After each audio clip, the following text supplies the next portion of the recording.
बहुत समय पहले की बात है। एक गांव में एक बूढ़ा व्यक्ति रहता था। उसका एक बेटा और बहू थी। बूढ़ा व्यक्ति वस्तुओं के उपयोग के मामले में कंजूस था और उन्हें बचा बचा कर उपयोग किया करता था।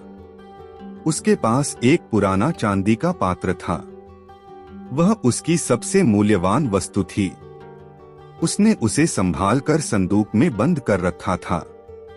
उसने सोच रखा था कि सही अवसर आने पर ही उसका उपयोग करेगा। एक दिन उसके यहाँ एक संत आए। जब उन्हें भोजन परोसा जाने लगा तो एक क्षण को बूढ़े व्यक्ति के मन में विचार आया कि क्यों न संत को चांदी के पात्र में भोजन परोसूं, किंतु अगले ही क्षण उसने सोचा कि मेरा चांदी का पात्र बहुत कीमती है।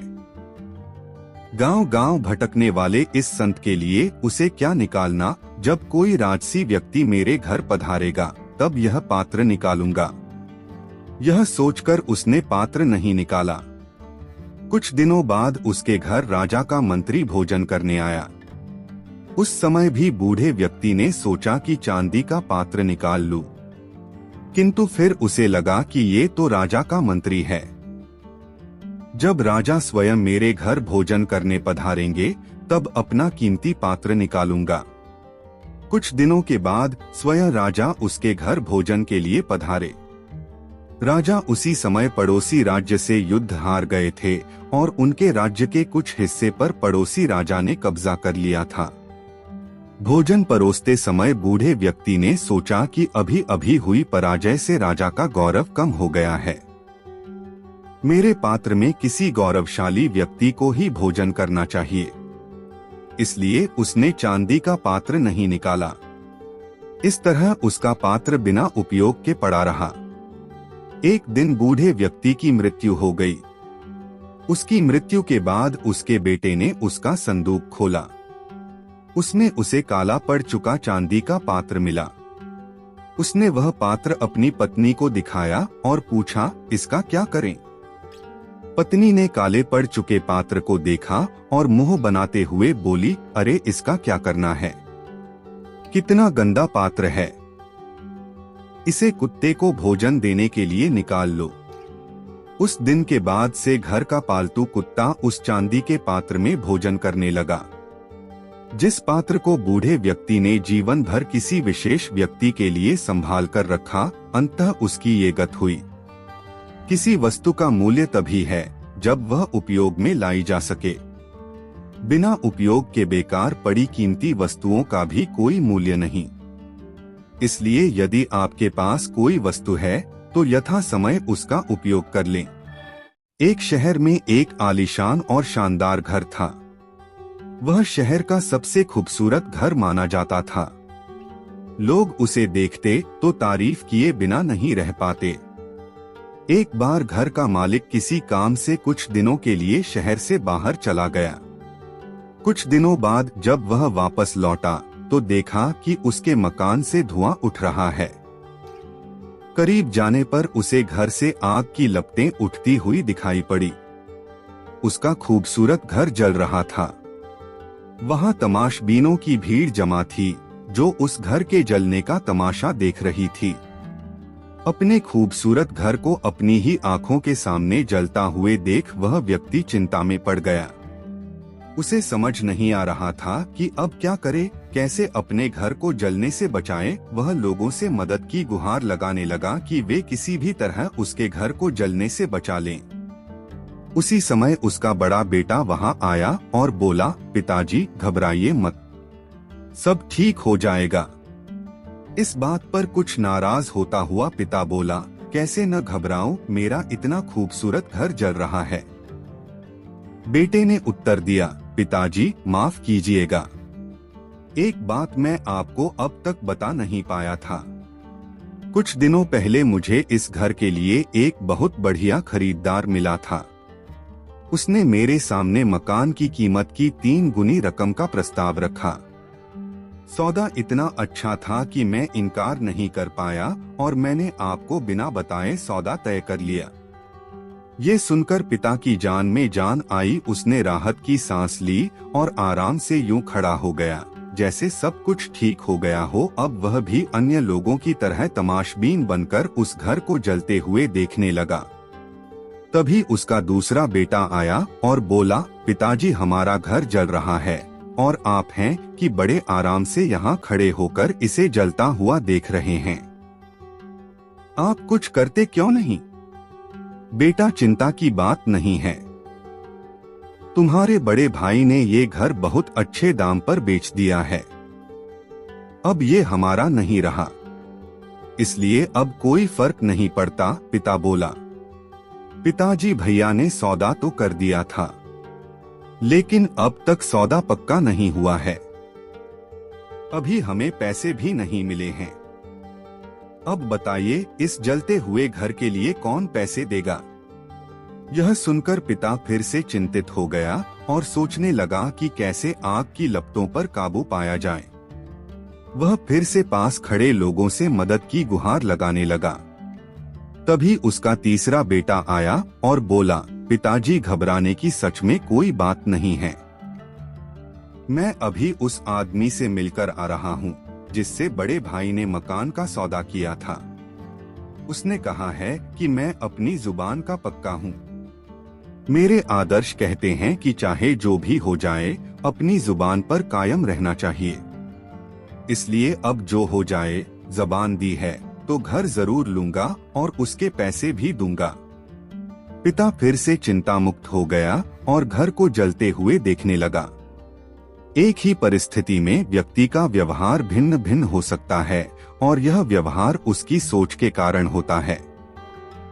उदाहरण के लिए जलते हुए घर के मालिक को ही लीजिए।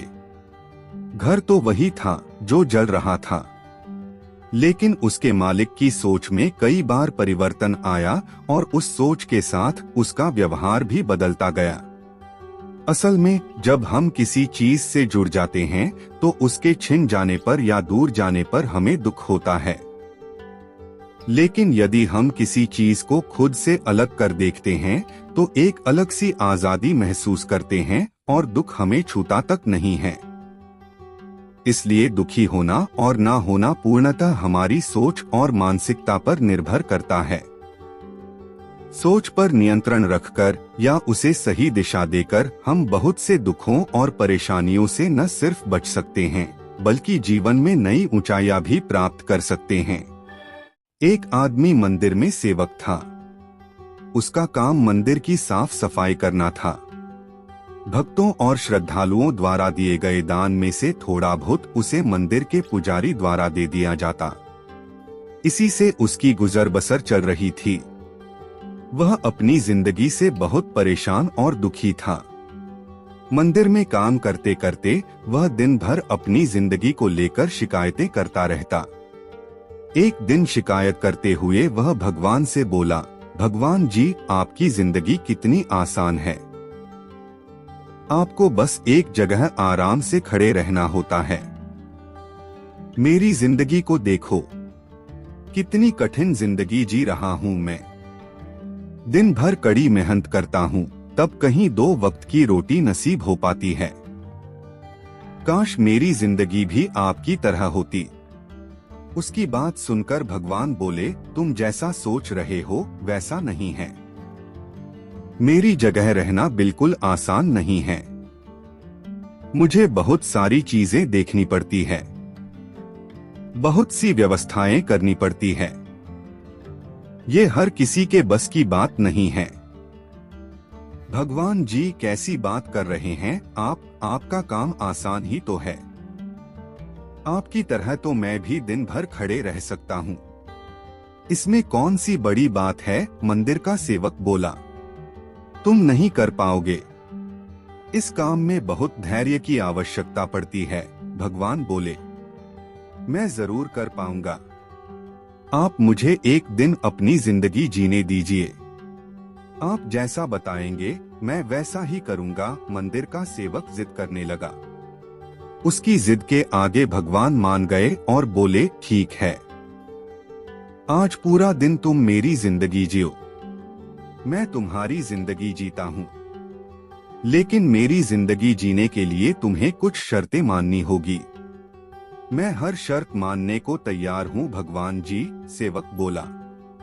ठीक है, तो ध्यान से सुनो। मंदिर में दिन भर बहुत से लोग आएंगे और तुमसे बहुत कुछ कहेंगे। कुछ तुम्हें अच्छा बोलेंगे तो कुछ बुरा। तुम्हें हर किसी की बात चुपचाप एक जगह मूर्ति की तरह खड़े रहकर धैर्य के साथ सुननी है और उन पर कोई प्रतिक्रिया नहीं देनी है। सेवक मान गया। भगवान और उसने अपनी जिंदगी एक दिन के लिए आपस में बदल ली। सेवक भगवान की जगह मूर्ति बनकर खड़ा हो गया। भगवान मंदिर की साफ सफाई का काम निपटाकर वहां से चले गए। कुछ समय बीतने के बाद मंदिर में एक धनी व्यापारी आया। भगवान से प्रार्थना करते हुए वह बोला, भगवान जी, मैं एक नई फैक्ट्री डाल रहा हूँ। मुझे आशीर्वाद दीजिए कि यह फैक्ट्री अच्छी तरह चले और मैं इससे अच्छा मुनाफा कमाऊं।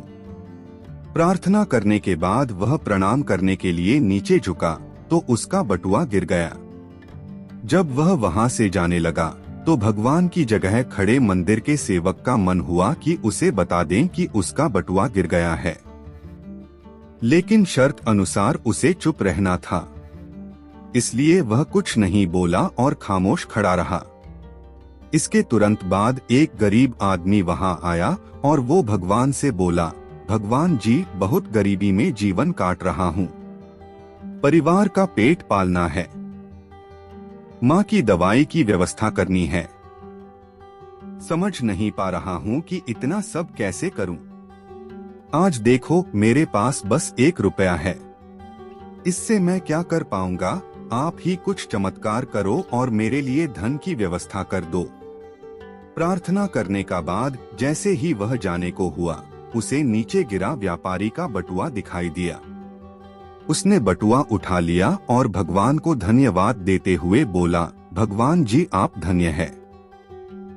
आपने मेरी प्रार्थना इतनी जल्दी सुन ली। इन पैसों से मेरा परिवार कुछ दिन भोजन कर सकता है। माँ की दवाई की भी व्यवस्था हो जाएगी। भगवान को धन्यवाद देकर वह वहां से जाने लगा। तब भगवान बने मंदिर के सेवक का मन हुआ कि उसे बता दे कि वह बटुआ तो व्यापारी का है, उसे मैंने नहीं दिया है। वह जो कर रहा है वह चोरी है।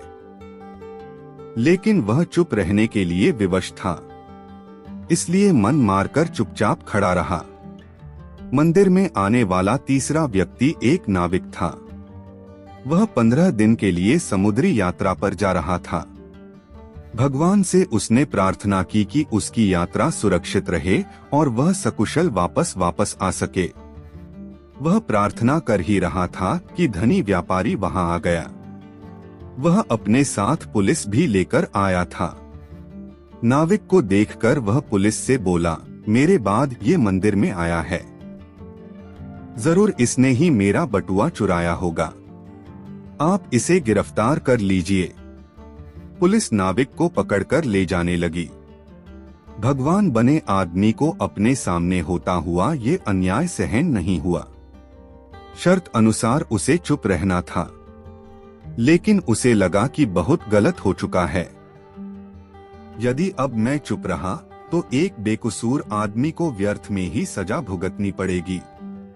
उसने अपनी चुप्पी तोड़ते हुए कहा, आप गलत व्यक्ति को पकड़कर ले जा रहे हैं। ये बटुआ इस नाविक ने नहीं, बल्कि इसके पहले आए गरीब व्यक्ति ने चुराया है। मैं भगवान हूँ और मैंने सब देखा है। पुलिस भगवान की बात कैसे नहीं मानती। उनकी बात मानकर उन्होंने नाविक को छोड़ दिया और उस गरीब आदमी को पकड़ लिया जिसने बटुआ लिया था। शाम को जब भगवान वापस आए तो मंदिर के सेवक ने पूरे दिन का वृतांत सुनाते हुए उन्हें गर्व के साथ बताया कि आज मैंने एक व्यक्ति के साथ अन्याय होने से रोका है। देखिए, आपकी जिंदगी जीकर आज मैंने कितना अच्छा काम किया है। उसकी बात सुनकर भगवान बोले, ये तुमने क्या किया? मैंने तुमसे कहा था कि चुपचाप मूर्ति बनकर खड़े रहना, लेकिन वैसा न कर तुमने मेरी पूरी योजना पर पानी फेर दिया। उस धनी व्यापारी ने बुरे कर्म करके इतना धन कमाया है। यदि उसमें से कुछ पैसे गरीब आदमी को मिल जाते तो उसका भला हो जाता और व्यापारी के पाप भी कुछ कम हो जाते। जिस नाविक को तुमने समुद्री यात्रा पर भेज दिया है, अब वह जीवित वापस नहीं आ पाएगा। समुद्र में बहुत बड़ा तूफान आने वाला है। यदि वह कुछ दिन जेल में रहता तो कम से कम बच जाता। सेवक को यह सुनकर एहसास हुआ कि वह तो बस वही देख पा रहा था जो आंखों के सामने हो रहा था। उन सब के पीछे की वास्तविकता को वह देख ही नहीं पा रहा था। जबकि भगवान जीवन के हर पहलू पर विचार कर अपनी योजना बनाते हैं और लोगों के जीवन को चलाते हैं। हम सब भी भगवान की योजनाओं को समझ नहीं पाते। जब हमारे साथ कुछ गलत हो रहा होता है या हमारे हिसाब से कुछ नहीं हो रहा होता है, तो अपना धैर्य खोकर हम भगवान को दोष देने लगते हैं। हम ये समझ नहीं पाते कि इन सब के पीछे भगवान की कोई न कोई योजना छुपी हुई होती है। ऐसे समय में हमें भगवान पर विश्वास रखकर धैर्य धारण करने की आवश्यकता है। इसलिए चिंता न करें। यदि आपकी मर्जी से कुछ नहीं हो रहा, तो इसका अर्थ है कि वह भगवान की मर्जी से हो रहा है, और भले ही देर से ही सही, भगवान की मर्जी से सब अच्छा ही होता है।